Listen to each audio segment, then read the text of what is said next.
Existem reações químicas que ocorrem naturalmente que produzem corrente elétrica. Um exemplo muito comum, eu não sei vocês são jovens demais, mas acho que nenhum de vocês tem amálgama no dente. Antigamente, no século passado, entendeu? Quando as pessoas tinham cárie no dente, tinham precisado fazer obturações. E no lugar da resina acrílica que vocês usam hoje, que fica tudo chique e branco, a gente utilizava amálgama, que é uma mistura de mercúrio, paládio, cádmio. Eu sei, é um negócio esquisito colocar no nosso dente. Às vezes, algumas pessoas mordiam pedacinhos de alumínio. Pergunta dos pais de vocês, peço para ele morder um pedaço de alumínio. Vocês vão ver que eles não vão gostar, ou se morderem vão sentir um choque. Porque o alumínio, em contato com a saliva e com o metal que tem na nossa boca, produz uma corrente elétrica bem fraquinha. Essa corrente elétrica é o suficiente para causar uma pequena dor no seu pai. Faça isso. Com a avó é melhor, tá bom? Esses processos em que você mistura um metal com outro, apenas toca um no outro e produz corrente elétrica, é um dos fenômenos mais interessantes que existem. Essas relações aqui, pilha de Daniel é quando você tem o que nós chamamos de... Deixa eu anotar aqui. É um mecanismo, é uma estrutura que você monta denominada célula galvânica. E nessa célula galvânica, o que é célula galvânica? Célula galvânica é o dispositivo em que ocorre reação de oxirredução. Deixa eu anotar isso aqui que é importante. É o dispositivo em que ocorrem reações de oxirredução. Então, quando você faz essa célula galvânica, você consegue formar uma pilha, porque pilhas e baterias, a pilha que a gente usa no controle remoto, a bateria que a gente usa no celular, são células galvânicas. São células galvânicas por quê? Porque são reações que ocorrem de maneira espontânea. Quando você coloca a pilha do celular, a bateria do celular para carregar de novo, ele vira uma célula eletrolítica. Porque agora o processo é não espontâneo, você está forçando a reação para ir no sentido contrário para carregar o celular, mas não se preocupe, nós já vamos, como diz o Jabuti, a gente já vai chegar lá. Tá, Henrique, mas o que significa isso? Eu gostaria de mostrar para vocês uma das primeiras reações que foram identificadas como o que nós chamamos de pilhas. Imaginemos um recipiente, e dentro desse recipiente eu vou colocar um pouco de nitrato de prata. O nitrato de prata, ele é incolor.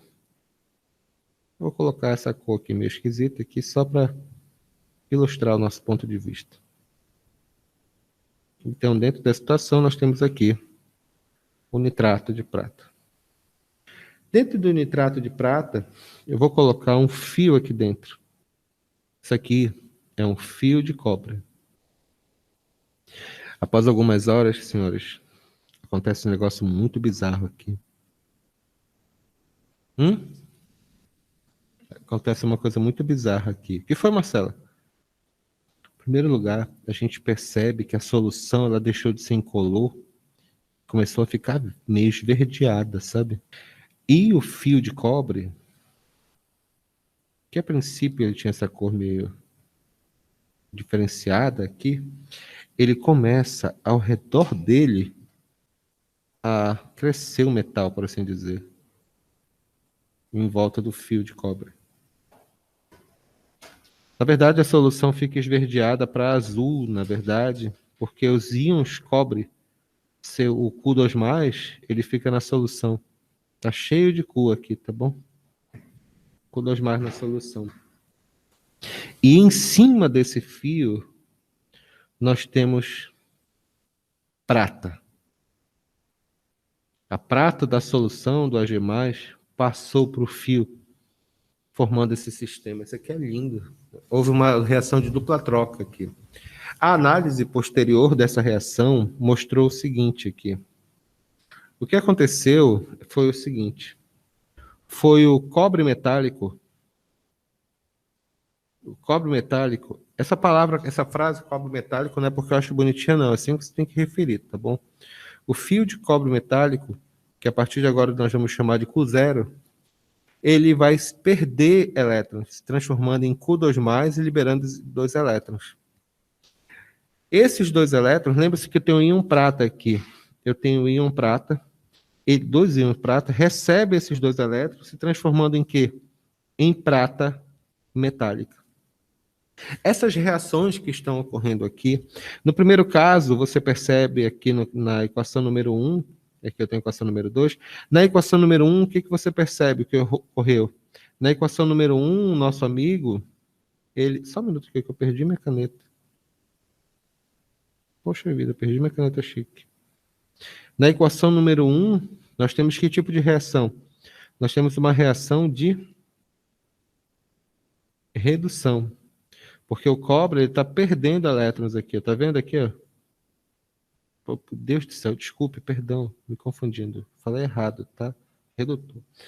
Então, nós temos o cobre que ele está perdendo, que ele perde elétrons. E se ele perde elétrons, que reação é essa? Uma reação de oxidação. E esse cara, por sua vez, ao mesmo tempo, o Ag2+, que está presente na solução, ele recebe esses dois elétrons, se transformando em prata metálica. Que reação é essa? Essa reação é de redução. O que eu estou dizendo, senhores, é que essa passagem de elétrons, porque a eletricidade é isso, é passagem de elétrons de um ponto A para o ponto B, diferença de potencial entre os terminais de metais qualquer. Quando você faz um monte de pilha, colocando em contato essas substâncias, isso conduz corrente elétrica. Na verdade, Daniel e depois o Volta, né, que foi um dos primeiros a montar essas pilhas, eles faziam algodões de cobre e de prata, cobre, zinco e de outros metais embebidos com ácido, com algodão, para ter contato entre eles. Em resumo, é por isso que as pilhas se chamam pilhas, porque é exatamente isso que elas eram. Eram pilhas de metais empilhadas, uma em cima da outra.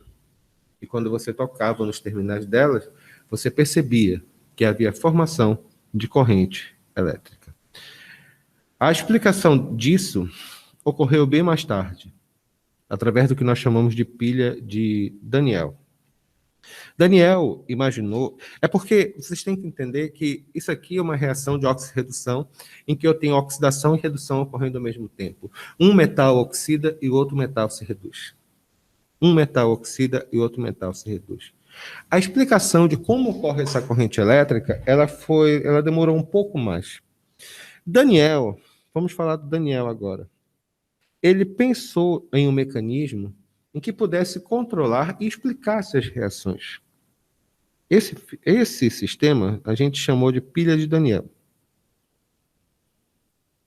O que Daniel fez? Ele imaginou dois recipientes. Recipiente 1, recipiente 2. No primeiro, ele colocou duas placas para poder fazer o estudo dele. A primeira placa, ele imaginou uma placa de zinco. E do outro lado, ele colocou uma placa de cobre. Dentro desses recipientes, ele encheu o primeiro recipiente. A substância que tinha aqui dentro era o sulfato de zinco. Significava que eu estava cheio de íons N2+ aqui. E do outro lado, ele colocou uma solução de cobre, de sulfato de cobre. Significa que estava cheio de íons CO2+ aqui. Ele colocou uma ponte salina também entre eles. Dentro dessa ponte salina, ele colocou gelatina, uma gelatina de sulfato de potássio. E finalmente, entre eles, ligou um fio com voltímetro aqui. E quando ele ligou o voltímetro, ele percebeu na hora que estava passando corrente elétrica. Por que ocorre isso daqui? O que ocorreu com o passar do tempo, e é isso que é importante, o que ocorreu com o passar do tempo é que o zinco, a lâmina de zinco, ele estava se transformando em zinco 2+, liberando 2 elétrons. Ou seja, o zinco estava se oxidando. Se eu colocasse um detalhe aqui, vocês podem perceber que esse fio indicaria que os elétrons estavam passando aqui, olha. Estavam passando do zinco para o cobre. Os elétrons estavam passando do zinco para o cobre. Ou seja, o zinco ele estava sofrendo o quê? Ele estava sofrendo oxidação. O cobre, ao pegar esses elétrons, quando eu falo cobre, é o cobre 2+, né? Cobre 2+, estava na solução, esse cobre que estava bem aqui, ele recebeu esses 2 elétrons do zinco. E ele começou a se depositar em cima da placa. A placa de cobre, ela começou a aumentar de tamanho. Porque quando ela recebia esses 2 elétrons aqui, ela se transformava em cobre metálico. Ela estava sofrendo que tipo de fenômeno? Estava sofrendo o chamado fenômeno de redução. Como eu falei anteriormente, o zinco ele está perdendo elétrons. Significa que o zinco está se transformando em zinco 2+. E esse zinco 2+, ele vai aqui para a solução. Vai ficando cada vez mais concentrada a solução. Ou seja, o zinco, a placa de zinco, ela vai diminuindo de tamanho. E a reação química, essa reação de oxirredução acontece até que a placa de zinco se desfaça completamente, ou então a solução sature, ou seja, ela não permita mais íons dissolvidos nela. Essa foi a primeira pilha da história. Essa relação aqui foi importante porque ela mostra o tipo de fenômenos químicos que estão ocorrendo na pilha. Só um minuto aqui, por favor. André, eu estou em aula nesse instante, aula ao vivo. Só vou estar disponível às 15h30. Então, colocando aqui dessa forma, nós temos o zinco, ele está sofrendo oxidação, e o cobre, que está ganhando elétrons, está sofrendo redução. O cara que sofre oxidação, esses aqui são chamados eletrodos, que nós chamamos eletrodo de zinco e o eletrodo de cobre. O eletrodo de zinco, que é esse aqui que está sofrendo oxidação, ele é chamado de ânodo da pilha. E o que está sofrendo redução, ele é chamado de cátodo da pilha. Alguma dúvida? Então, o que significa oxidação? Oxidação significa o quê? Oxidação significa que ele está perdendo elétrons. Quando ele sofre oxidação, o zinco, esse terminal, esse eletrodo, que nós chamamos de oxidação, ele recebe o nome de ânodo. E o que está sofrendo redução, ele recebe o nome de cátodo da pilha. Isso é o chamado circuito de uma pilha. Ficou claro que eu expliquei? Muito bem. Agora vamos pegar isso, vamos dar nome aos bois passo a passo, tá? Vamos lá. No caso do zinco, nós temos o que nós chamamos da semicela de zinco. Essa semicela de zinco é o Zn metálico, se transforma em Zn2+, liberando 2 elétrons. Não se preocupem, a quantidade de elétrons que ele vai liberar ou não depende das características de cada metal. Você não é obrigado necessariamente a decorar essas coisas. Você tem que entender apenas que o zinco, esse zero significa zinco metálico. Ele se transforma em zinco 2+, significa que ele perdeu elétrons. 2 elétrons, exatamente. Então, o que está acontecendo com o nosso amigo aqui? Vamos reescrever. Ele está perdendo elétrons. Se ele perde elétrons, o que significa isso? Significa oxidação. E também a massa da barra de zinco diminui. A massa da barra de zinco diminui. O que o zinco, pessoal, qual é o nome desse polo? Esse polo que recebe o nome, que perde elétrons, que sofre oxidação, ele é chamado de ânodo. Ele é o polo negativo de nossa pilha. Ficou claro? Ânodo. Ele sofre oxidação. Então, ele é o ânodo, ele é o polo negativo da nossa pilha. O outro.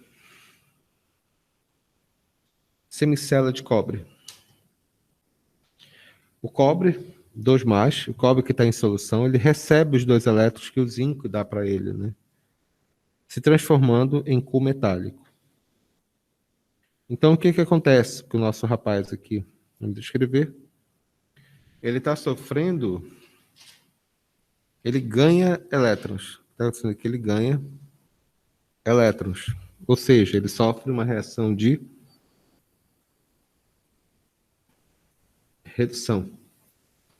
Então, o que acontece? A massa da barra de cobre aumenta. É bem interessante isso daqui, pessoal. Só recapitulando aqui. O que acontece aqui é um aumento da massa dessa barra de cobre. E o zinco ele vai se consumindo cada vez mais, vai diminuindo o tamanho dele. Porque o zinco ele está se transformando em zinco, o zinco ele está se transformando em zinco 2+, liberando 2 elétrons, então ele vem aqui para a solução. E os elétrons que vêm desse sentido, está vendo aqui o sentido dos elétrons? Eles chegam até aqui e vão aumentando o tamanho da massa da barra de cobre. É bem interessante mesmo. Bom, tá, Henrique, e daí? E daí que a partir dessas informações nós podemos montar a pilha efetivamente dele. Funciona da seguinte forma. Só um minuto, por favor. Só um minuto, rapidinho. Já. Então a massa de cobre aumenta, vamos colocar aqui. Podemos, a partir desses dois modelos que eu escrevi aqui, escrever a equação global dessa pilha. Vamos escrevê-la, por favor.